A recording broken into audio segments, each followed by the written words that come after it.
ESPN 90 AM and AM 930 present The Drive. Elmore deep, left side three is good! From 30 feet, John Elmore! The Drive with Paul Swann.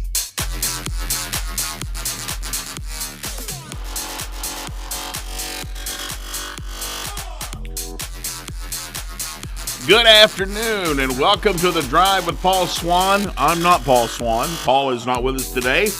I'm Bill Cornwell filling in, and welcome to The Drive on this Wednesday, the 2nd of May, 2018.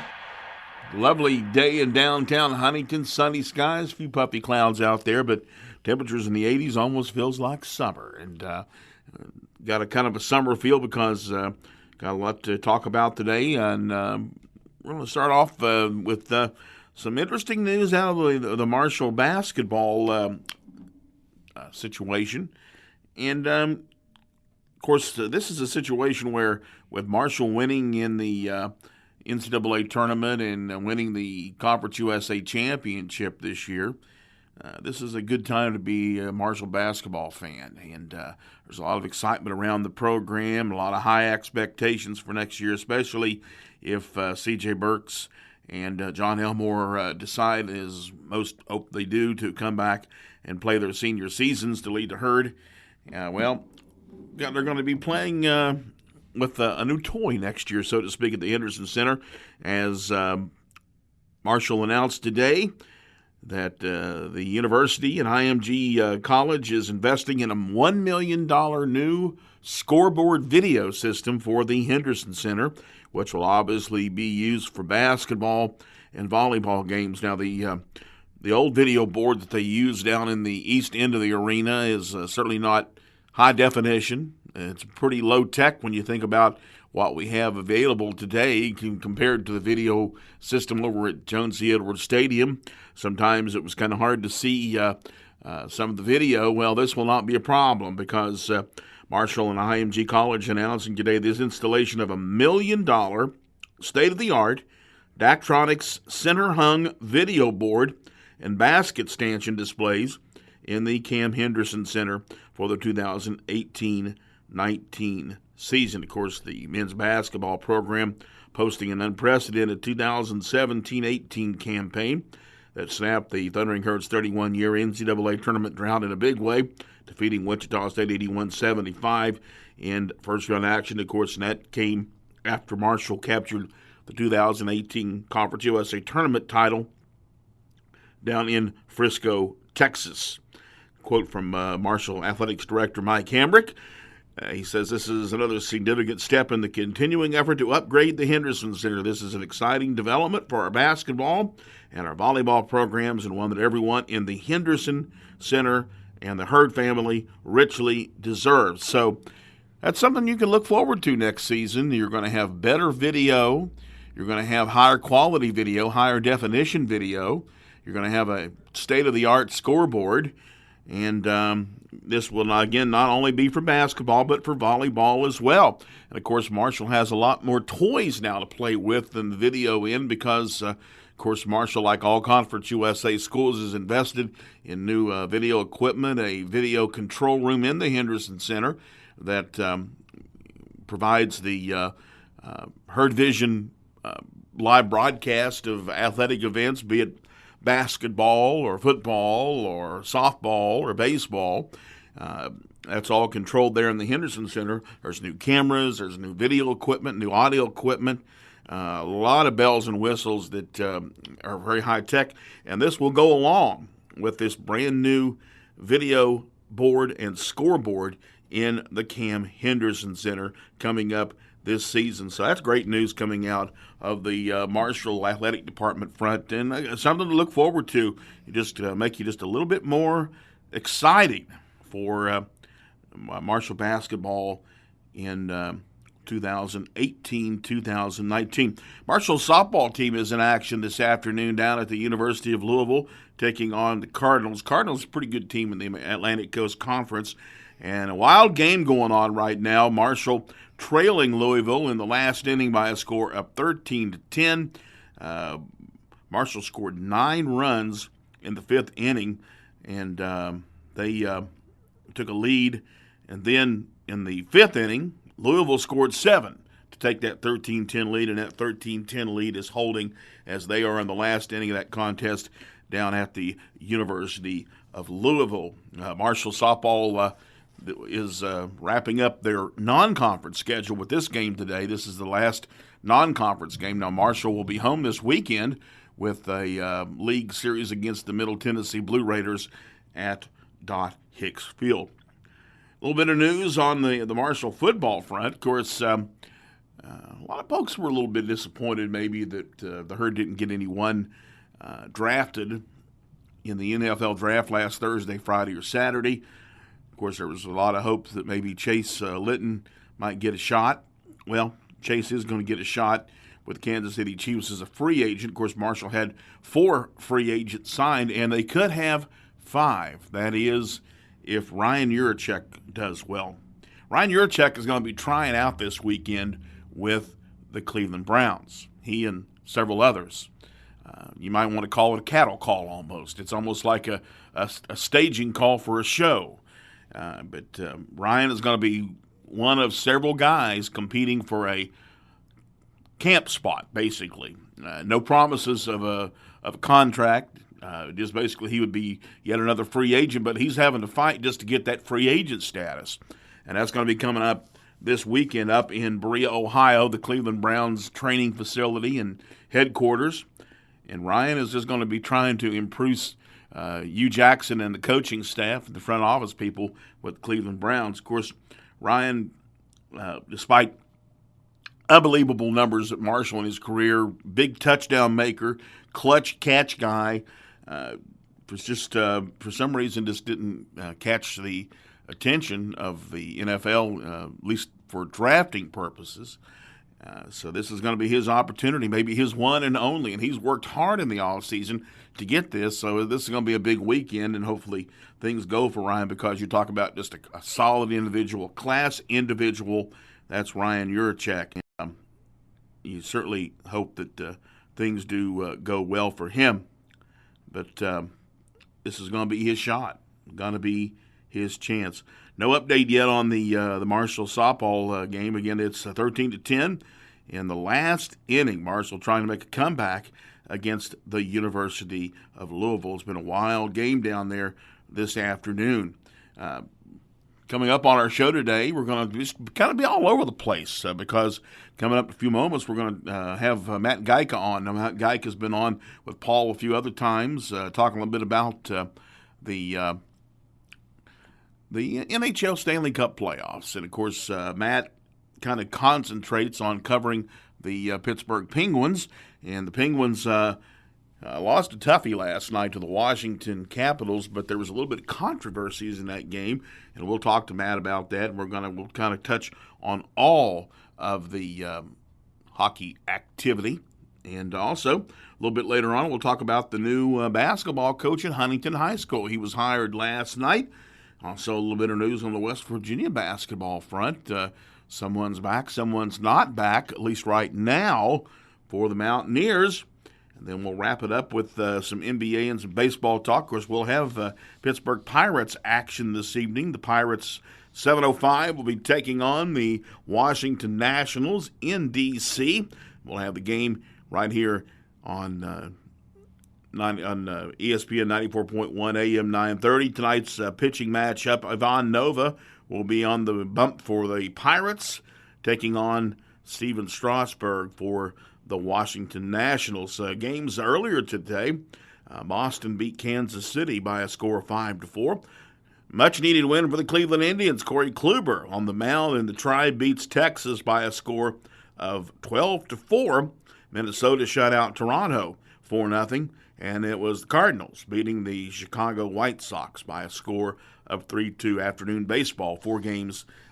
Let you know about some games still going on right now. Tampa Bay, Detroit, Colorado, Chicago Cubs, San Francisco, and San Diego. Coming up later, besides that Pirates game, the Reds home down at Great American Ballpark, taking on the Milwaukee Brewers. Wade Miley pitching for the Brewers, taking on Luis Castillo for the Cincinnati Reds. Time for our break. We'll be back just a few moments. Matt Gajka Ryder, talk about the Stanley Cup playoffs, Pittsburgh Penguins, and much more. A little hockey talk coming up on The Drive right here. You're listening to The Drive with Paul Swann on ESPN 94.1 FM and AM 930. Bill Cornwell in for Paul Swann today on The Drive. And time to talk a little bit of hockey. It, of course, is the Stanley Cup playoffs. We are in the second round of the playoffs. And a couple of games coming up tonight. Tampa Bay is at Boston. That series tied up at a game apiece. And the Las Vegas Golden Knights are at San Jose. And the Golden Knights in a good opportunity here. If they can get a win tonight in San Jose, they could take a 3-1 series lead. But we're going to talk a little bit about what's going on up in Pittsburgh right now. With us is Matt Gajka. Good afternoon, Matt. Good afternoon. How are you? Oh, we're doing great, Matt. Talk a little about the Penguins, obviously. Boy, tough one last night as they lose to Washington 4-3, and on the home ice there in Pittsburgh. Capitals lead 2-1, and just for some reason, just watching the game last night, Mike, just looked like Washington just seemed to have just a little bit more jump than the Penguins. Well, the Penguins helped that in the third period. I would say the first two periods were pretty even. The Penguins had the better of it in the second. But last night was as heartbreaking of a loss as you can get at this stage of the playoffs. Now, it's not to get eliminated. It's not to even get to the verge of elimination. But to fall behind 2-1, to lose on home ice, to lose a pretty promising rookie winger in Zach Aston-Reese to a broken jaw and a concussion from a questionable hit by Capitals winger Tom Wilson, who some would argue should have been suspended for last night's game, and then to give up a goal in the last, minute 6 seconds to Alex Ovechkin on a 2-on-1. It was a lot of events coming together that made it particularly distasteful for not just the Penguins, but obviously the fans in the house and the fans watching around the country. Yeah, I'll tell you what, this situation with Tom Wilson from the Capitals is really tough for the Penguins to take because you talk about them losing Aston Reese last night, and of course he had a high hit with Brian Dumoulin in Game 2 in Washington, and of course the Penguins thought maybe some kind of a action was should have been taken there. League didn't agree, and they said it was not an illegal check, and they said, Mr. Wilson, you can keep on playing. So there's not a lot of happy campers certainly in the Penguins camp today, no doubt, Matt. Yeah, no doubt about it. And in Game 2, the hit you're alluding to on Brian Dumoulin, the Penguins defenseman, that one I could understand why there was no suspension, because Dumoulin all of a sudden stopped because he was about to get hit by Ovechkin. And so Wilson was roaring from the backside there and didn't have the best opportunity to adjust his trajectory or his posture, if you will. But last night, that's just a clear case of being a predator on the ice, if you will, not a Nashville Predator. With what Wilson did, he was chasing down Aston Reese, and maybe Aston Reese held onto the puck a little too long. Maybe he overstick handled or was too deliberate there. But Wilson was tracking him for several steps and then launched himself upward at the point of contact. And we could debate whether he hit Aston Reese's shoulder first or his head first. I think it's really close and tough to tell, even on the slowest of slow-motion replays or still frames. But to see Wilson go tumbling into his own bench after the hit, that tells you where his intentions were, was to hit Aston Reese up high. It was to hurt him, in my opinion, and I think most, if you would look at that, would agree with me there. And it was a targeted type of a play. And Aston Reese even braced himself for impact. And for him to break his jaw and suffer a concussion on that type of a hit, I don't care where you are on the ice or what you did before to put yourself in a vulnerable spot, you should not be suffering that kind of damage on a legal shoulder-to-shoulder check. So it seems like that the NHL is going to suspend Wilson for some amount of games. He's a repeat offender. He's been suspended before, and they had a hearing with him today. So I guess we'll find out. Yeah, he was supposed to meet with the Department of Player Safety today. And, of course, Matt, the usual hockey way of doing it, at least my experience following the NHL over the years, usually the guy who is the offender will sit as long as the offendee has to sit out. And, we'll see if the NHL uses that kind of shorthand once again. Well, you're right. They do look at injury quite a bit, the NHL does, and I've disputed that point over the years, ever since I've been a hockey fan. It never made that much sense to me. I feel like you should punish the act and not the result. Why should a terrible act go unpunished if a player just happened to get lucky and didn't get hurt on an illegal hit? So that was always my contention there, but I think it was some strategy for the Penguins last night. Mike Sullivan doesn't give out injury information very easily, and he just volunteered it last night after the game. Sitting there in the press conference at PPG Paints Arena, I was slack-jawed because he brought up that it was a broken jaw and a concussion. So I think that's a message sent to the league, in addition to Sullivan outright saying, we hope the league does something about this at some point. That's not typical Mike Sullivan talk. He just wants to talk about the game and how the team can stay focused on what it can control. This was a little bit of lobbying, or a lot of lobbying, I suppose, if you look at his past history. So the Penguins are serious about this, and maybe that did help the league take it more seriously and take it as a possible suspendable offense. Of course, Game 4 comes up tomorrow night in Pittsburgh at 7 o'clock, and key one there for Pittsburgh. The other game last night, Matt, up in Manitoba, Winnipeg did a number on the Nashville Predators by a score of 7-4. And coming into the playoffs, so many people were almost to a man were just convinced that Nashville just might be the one to win the Cup this year, but they are struggling with Winnipeg, down 2-1 now in this series. Yeah, I would have picked Nashville to go at least to the West Final, if not all the way to the Stanley Cup Final, if they didn't have to go through Winnipeg with the way that these playoffs are set up. And I've discussed a few times when he's been on the show and has had me on. The divisional setup is different.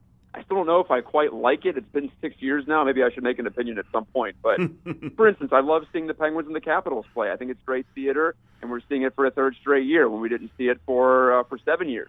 There was a long gap when we thought we'd see Crosby and Ovechkin go head-to-head, and the renewal of an old rivalry from the late 80s and early 90s. But in this case, it seems unfair because I also like Winnipeg a lot, and I like them slightly more than I like Nashville, even though Nashville won the President's Trophy. It was close in the regular season, and Winnipeg, for me, has a little bit more high-end firepower, whether it be on their blue line like we saw last night with a couple of goals for Dustin Byfuglien, or up front with Patrick Laine, who might be the next Ovechkin in terms of goal scoring. So Nashville loved their depth, but I don't know what it was. Maybe just I had to pick someone, so I took Nashville in this, or pardon me, I took Winnipeg in this series. Home ice is valuable, obviously, and Winnipeg has stolen that back by getting a game in Nashville. And I thought it was going to go 7. I still believe in the Jets, but it's not going to be easy. And last night, what a game. Nashville taking a 3-0 lead after 1, Winnipeg getting 4 in the second. That's just great playoff hockey. It is. Fast, it's physical, it's skilled. It's, if you're like me, you like offense, so I tend to enjoy those types of games more than the other ones. Of course, they play tomorrow night at 9:30, and just might be a case for Nashville. Pekka Rinne just may have to steal one for him because he's a guy that can step up at big times and has done so in the past, and he just kind of may need to really show his quality tomorrow night. Well, Rinne is an interesting cat because over the years, he has a long NHL career into his mid-30s now, and goalies can play well into their mid-30s. It's a position that tends to hold up better in terms of level of performance. Just ask Henrik Lundqvist, who's still doing it now. But with Rinne, he's had ups and downs in his career. One great year, one mediocre year, one great year, one bad year. And we even saw it in the playoffs last year where he wasn't at his best against the Penguins after being terrific for 3 rounds. And yeah, goalies can get hot, and that's the nature of the position. It's not all in your hands. Sometimes you just can't stop certain shots. It doesn't matter what you do as a goalie. So you take that part of it with a little bit of a grain of salt, but there are certain goalies who are more consistent, and Rinne has not been one of them. So maybe he's in a string of tough form. I don't know. All I know is that Nashville could do a better job of protecting him, and perhaps if they wanted to play a little more conservatively, they could. But the issue is here, both teams are just going to let it all out because they're both naturally aggressive teams, coached by Peter Laviolette and Paul Maurice. It makes for great hockey. I don't know if it makes for great goaltending, but hey, like I said, I like to see some goals go in. I think it helps get maybe non-hockey fans interested when you see all that offense in one game like we saw last night. Well, tonight, doubleheader. Game 1 is at 7 o'clock at TD Garden Arena, and No doubt Renee Rancourt will be out there doing the national anthem in Boston, and maybe he'll have about 10 fist pumps tonight as the Bruins host the Tampa Bay Lightning. Series tied one game apiece. And we'll just see, Matt, if Boston, being at home, can get this into their kind of game, a really brass knuckles, hard-nosed game. That's what Boston likes to play, and the way Bruce Cassidy likes to coach it. And we'll just see if they can get it going with their home fans going and getting behind them this evening. Tampa Bay got a much-needed win on Monday night on home ice after dropping Game 1.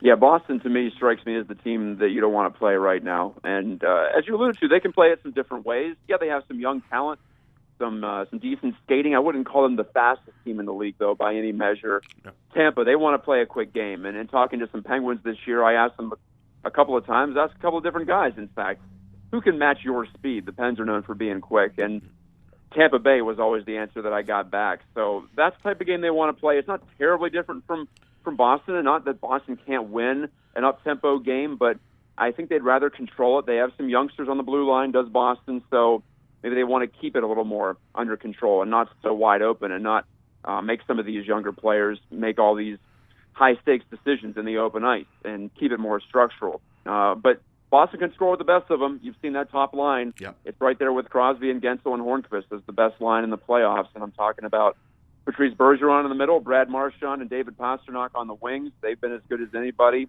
and they can grind you a little bit. They can outskill you. So it's a tough matchup. And Tuukka Rask was not at his best in net for Game 2. I think that really opened the door for Tampa Bay. Tampa's dangerous, though, as well. This second round, generally, just look around the league, all these matchups are great. We didn't really have any upsets in the first round, and that may have taken away from some of the intrigue for some people, but I loved it because I knew we'd see the heavyweights go at it here in round number 2, and Boston-Tampa Bay is definitely one of those. As far as this next game, of course, tonight is Game 4, Vegas at San Jose. Golden Knights lead 2-1, and if you enjoy this series, I would go ahead and get the coffee started because it seems like these two teams go to overtime. I mean, they've certainly had 2 straight long games going into OT, so evenly matched. That was a huge win for Vegas, though, on Monday on San Jose's ice. Both of these Western series are so evenly matched. These two teams like to play a speed game. There's no clash of styles here with the Sharks and the Knights.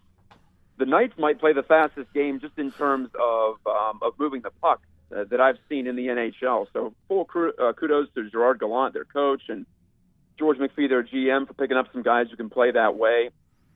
They've all bought in. Marc-Andre Fleury's 10 in goal like a madman right now. Made the save of the season, perhaps, on Logan Couture in overtime the other night. But this is another one that I see going 6 or 7. And what I've seen in the first 3 games has not disabused me of that notion. You've said it, 2 overtimes there, and Game 2 going to double OT. In fact, I thought the Knights were lucky to get to OT in Game 2. They weren't great early in that one after blowing out the Sharks in Game 1. I expect it to be nip and tuck, and boy, how do you pick or how do you handicap this one? Maybe it does come down to goaltending. I like Fleury better than Jones at the moment, but Vegas so relentless, and yeah. I don't know if the Sharks have a top line like the one that is clicking the way that the Golden Knights have with Marchessault and Riley Smith and William Karlsson, who scored the overtime winner the other night on a beauty of a shot. So that's what makes me lean toward the Knights in this one, but no result in this series will surprise me. And story of the year in I think all pro sports. And if Vegas wins one more round, you're going to start seeing some real attention being paid to this because this is unprecedented. Exactly. An expansion team even making it this far, right? No, I mean, the thing is that it just gets me, Matt, is that, you know, most expansion teams, you know, they come in and they basically have the attitude, well, we're just taking the wretched refuse from these other teams and we'll just go with it. But no, the way that they pick players and the ways that they did their drafting, did their signing, they came in with the mindset, we're going to compete now. We want to play for a cup now. I mean, we are not just going to sit here and take our lumps for 2 or 3 years. And you got to love the ownership. You got to love the front office. And it is, you're right, it is one of these stories in sports.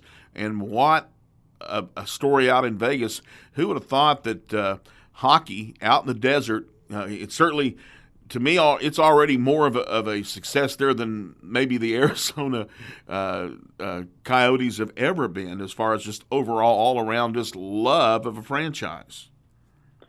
Well, it's tough to not support a team that's winning like this. And Right. They came out of the gate roaring, even without Fleury. And with the Coyotes, too, to be fair, they were drawing some good crowds, and they were playing downtown. Yeah. At, I don't know what it's called now. It used to be America West, wherever the Suns play currently. Might be Walking Stick Arena or something like that. But, yeah, they were a bit of a phenomenon when they moved from Winnipeg in the the late 1990s. But that petered out. They moved down the suburbs. There have been some questionable decisions made out in Arizona, just even away from the hockey side of it, which hasn't been very good. But I always thought, the first pro team into Vegas is going to have a huge leg up. And I know the Oakland Raiders are coming soon, and football is king in this country. But the Raiders are only going to play 8 home games a year, maybe 9 or even 10 if they're really lucky.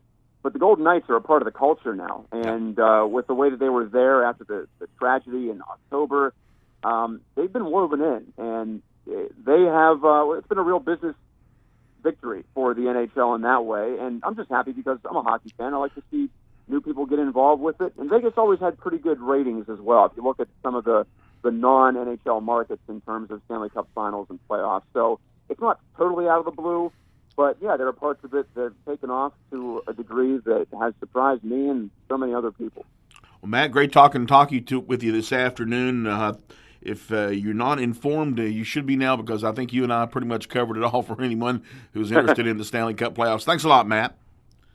Yeah, unless you want to talk draft lottery, Buffalo wins that, but that's about it. That's true. Yeah, exactly. Hey, Matt Gajka with us, is talking a little bit about Stanley Cup playoffs. He concentrates on coverage of the Pittsburgh Penguins, but we've kind of covered it all, including games tonight. Tampa Bay at Boston, series tied 1 game apiece at 7, followed by 10 o'clock, Vegas at San Jose, game 4. Golden Knights lead 2-1. Right now, time for a break, bottom of the hour. We'll be back with more. We're going to talk about a new basketball coach at Huntington High School next up on The Drive. Now, back to The Drive with Paul Swann on ESPN 94.1 FM and AM 930. Good afternoon. It is about 5:33. I'm Bill Cornwell, sitting in for Paul Swann on The Drive on this second day of May 2018. Have an update on that Marshall softball game. It is a final down at the University of Louisville. Marshall loses to the U of L Cardinals by a score of 13-10. That is the final non-conference game from Marshall this season. Marshall will be home this weekend for a Conference USA series at Dot Hicks Field, hosting the Middle Tennessee Blue Raiders. Of course, reminder, we will have Marshall baseball here on ESPN 94.1 and AM 930 on Friday and throughout the weekend.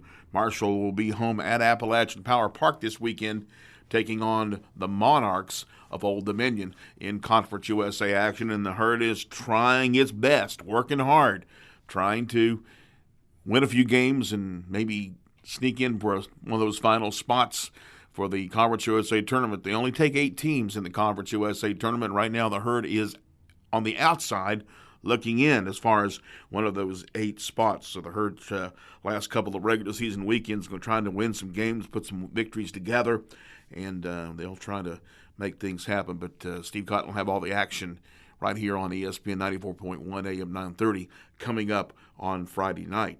Herd and Old Dominion. A little bit of news on the high school basketball front. Of course, we've had a little bit of coaching news lately, some of the higher profile high school programs. Of course, last week, Ironton officially hired its new football coach, and now Huntington High School has a new boys basketball coach. And you think about the high-profile nature of the Ironton football program and the pride that the folks in Ironton have for Fighting Tiger football. Well, there is that same prestige with the Huntington High basketball program, for the simple fact you look up in the wall and you look up in the rafters and you look at all the state championship banners up there. That's why. And I'm talking about the new Huntington High. Of course, they had the 4 championships in a row during the Patrick Patterson era. Of course, they ended up with the super team with O.J. Mayo and Patrick Patterson, and one of the top teams in the nation at that time.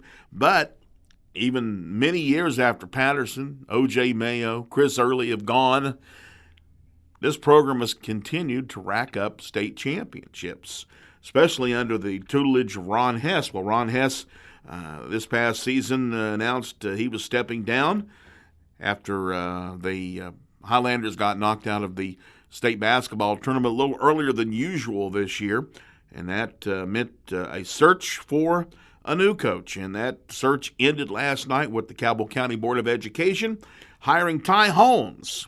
Now, Ty Holmes is 40 years old. He was an assistant to former coach Ron Hess. Holmes, a lot of experience. Holmes played at the old Huntington High School, graduated in 1996, just before the new Huntington High opened. And Ty later was the head coach, successfully so, at Huntington St. Joe. So he brings head coaching experience, and he also worked as an assistant with Huntington Prep. So Ty Holmes, tons of experience. People in the basketball community here in the Huntington and the Tri-State know Ty quite well. So this is a very popular hiring with folks involved with Huntington Highlander basketball and other folks. But Ty Holmes, I think, will do an outstanding job. Now, the folks with the Cabell County Board of Education say that Ty was one of several applicants for this Huntington High job. Because of the success, this Highlander job is one that is going to attract some attention. And they say that there were current and former head coaches and assistants who applied, also former college basketball players and middle school coaches. So a lot of folks were interested with Ty's Huntington High job, and he says that he is going to hold on to the rest of the staff that worked for Ron Hess. And this has been a good staff working together, bringing a lot of success to Huntington High basketball, and that is veteran assistant Steve Freeman and another veteran assistant in Tony Shackelford and Zach Sissel. And they're going to be working with Ty Holmes. They will be hiring a new freshman coach at Huntington High. But certainly a big challenge for Ty Holmes because Ron Hess led Huntington High to 3 state championships. Again, after they won 4 state championships during the Patterson-Mayo era, 3 titles, 2014, 2015, and 2017. You can see it again up in the rafters on the wall up at Huntington High. They expect to win basketball games, and they expect to be in the hunt every year for state titles. So congratulations to Ty Holmes. Good choice with the Cabell County School Board, and best of luck to Ty as he's the new head man for Huntington High basketball on the men's side. A little bit of news on the West Virginia basketball front. Of course, West Virginia facing very much the same challenge as Marshall as far as players who have declared for the NBA draft but did not hire an agent. Well, one of those guys has made his decision. Forward Issa Ahmad, who was a junior last year, has decided to withdraw his name from the 2018 NBA draft. Ahmad says he is returning for his senior season with the Mountaineers. And Ahmad's from Cleveland. He averaged 10.2 points, 5.5 rebounds per game last season as a junior. So he is coming back to play his senior season. That's making Bob Huggins really happy camper. Now, there is one player that West Virginia fans are hoping will be back, but right now there is a good possibility he may not be back, and that is their shot-blocking ace, Sagaba Konate. And Sagaba Konate certainly showed his strength, his power when West Virginia and Marshall played in the NCAA tournament out there in San Diego. He was one angry young man, and he showed it on the court as he was a beast, blocking shots, rebounding, intimidating, and but he is still in that NBA draft protocol. But he did not hire an agent as well, and he has that option to come back to Morgantown should he choose so. Of course, Marshall hoping that is the case for John Elmore and C.J. Burks, and the decision will be coming in just a few days from those two young men. Do we hire an agent and stay in the NBA draft protocol, or do we decide to come back? Of course, everybody's keeping their fingers crossed that C.J. Burks and John Elmore do come back for that last season, because it'll really be a tough haul for Marshall if they do not come back, because so much is expected of this Marshall team, despite the loss of Aideen Penova, the shot-blocking junior, who decided, of course, announcing last week that he is going to step aside, not play his senior year at Marshall, but is going to be staying in preparation for a pro basketball career, be it in the NBA or in his native Europe. Aideen Penova is going to be a tough loss, but Marshall is trying to make it up with some maybe junior college or some youngsters of size. Of course, they do have Rand Bennett that is going to be bringing some strength inside for the Herd this coming season, and you certainly hope that maybe Dan D'Antoni and the Herd can maybe find a little extra strength, a little extra power to make up for Aideen Penova. There's no way you're going to make up for all those blocked shots, and just what an unbelievable season and what a talent that Aideen Penova proved to be. Not only was he a great shot blocker, but he improved his rebounding, and of course he has that extra ability to handle the basketball for a guy with a wingspan of a 7'1" guy. He also can shoot the ball from anywhere. He has no range, 3-point on in. So that is going to be lost, and certainly will be missed by Marshall fans. But we trust in Dan D'Antoni. We trust in that coaching staff, and that they will get things done. Right now, we'll take our final break. About 10 more minutes left here on the drive. Talk a bit of NBA and catch up with the playoff situation there, and give you the updates on baseball this afternoon here on the drive.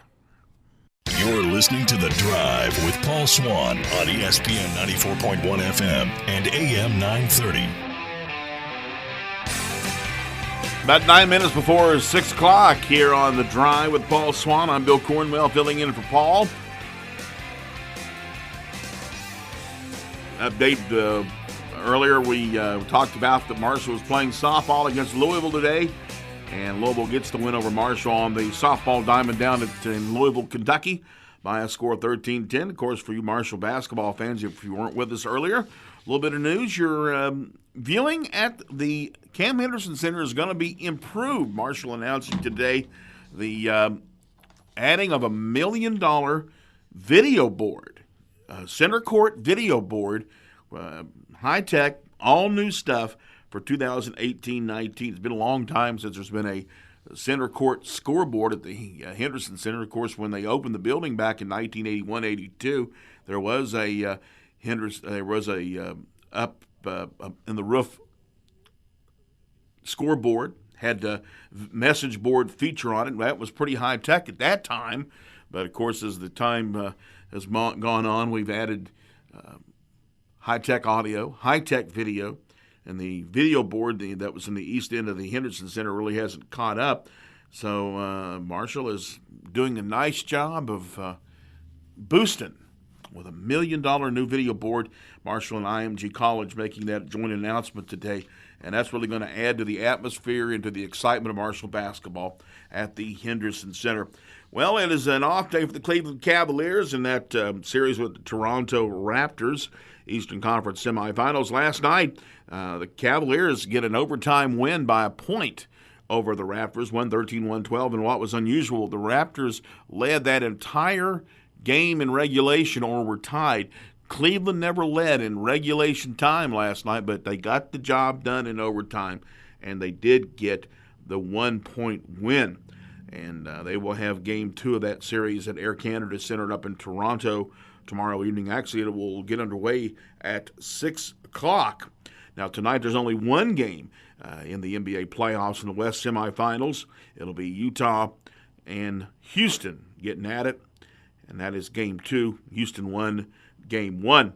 Philadelphia and Boston, they play tomorrow night at 8:30 in Boston, and that will be Game 2 of that series. Boston won Game 1 of that series big times. Golden State, they are not in action this evening.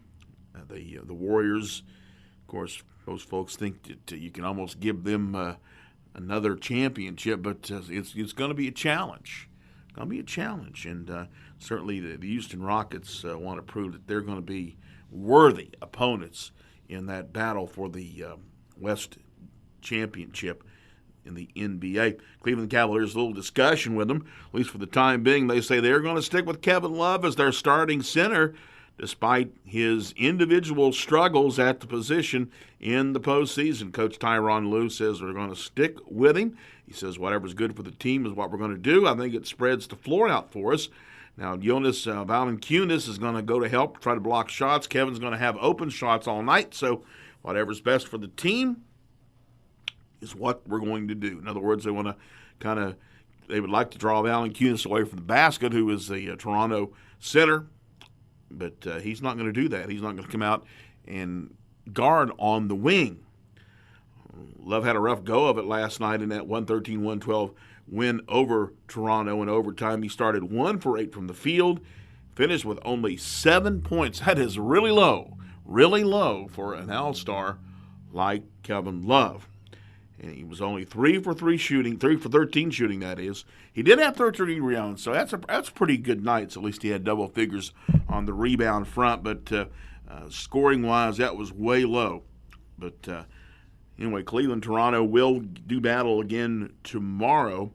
And, of course, we'll have coverage of that on Cat Sports 93.3 and AM 1340. Of course, we've had Cleveland coverage all the time on our kindred stations, our family of stations. Right now, it's kind of a busy time for us because we have a little bit of Cavaliers, we have a little bit of Pirates going here, a little bit of Marshall baseball going. So we really do have lots of sports, and we can throw a little hockey in occasionally. So, but again, Pirates tonight, 7:05, ESPN 94.1, AM 930. The Pirates doing battle with the Washington Nationals. Let's check the latest from the baseball front. Several finals from this afternoon, and let's hit them first off. Cleveland Indians got a much-needed win over the Texas Rangers by a score of 12-4. Corey Kluber was on the mound for Cleveland, and he had a strong performance, and he gets the win for the Tribe. Other finals from this afternoon, Red Sox beat the Royals by a score of 5-4. It was the Tigers, the winner over the Devil Rays in 12 innings, 3-2. Minnesota Twins shut out the Blue Jays 4-0. Minnesota's been struggling lately, but they got the W. Cardinals edged the White Sox 3-2 this afternoon, and it was the Rockies whipping up on the Cubs by a score of 11-2.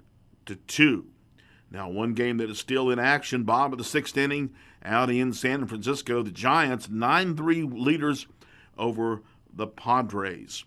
Also tonight, the Reds, who are once again struggling after winning a series actually last week in Minnesota in the weekend. That was their first series win of the year. The Reds are home tonight taking on the Milwaukee Brewers, and the Brewers have won the first 2 games of that series. The Reds now a sterling 7-win, 23-loss record as the train wreck continues down along the banks of the Ohio.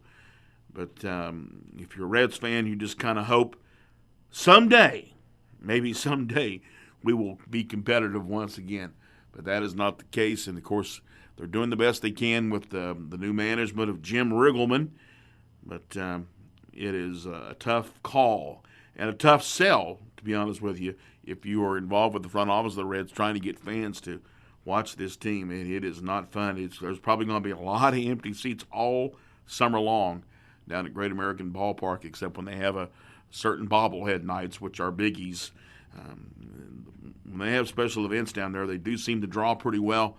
But other than that, it's like crickets along the Ohio River.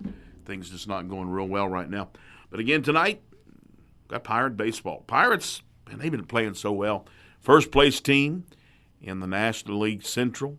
But this is a good matchup because currently Washington favorite once again to win the National League East. They've been a perennial playoff team, but they've never been able to get over the hump. I mean, as much talent, as much success as the Nationals have had over the years, they have not been able to win playoff series. It's just almost like they turn off the light when they get into postseason. And that's a big challenge. That's one reason you can say that Dusty Baker's not back with them as manager this year, because he was frustrated. The entire franchise was frustrated with how things had gone. But should be a good one tonight as Pittsburgh and Washington do battle. We'll have it on ESPN 90.1 and AM 930. Hey, it's been a lot of fun. Talked a lot of sports in this last hour. Thanks to Gabriel Sellers for taking care of the engineering in the old control booth. I'm Bill Cornwell saying so long for the drive.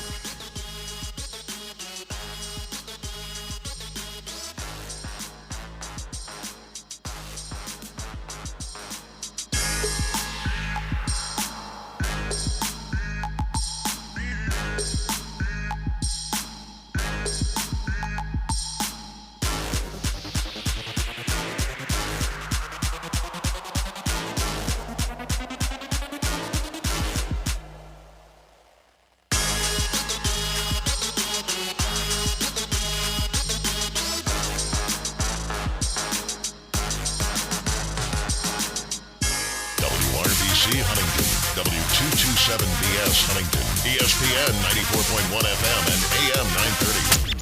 Huntington Sports Station.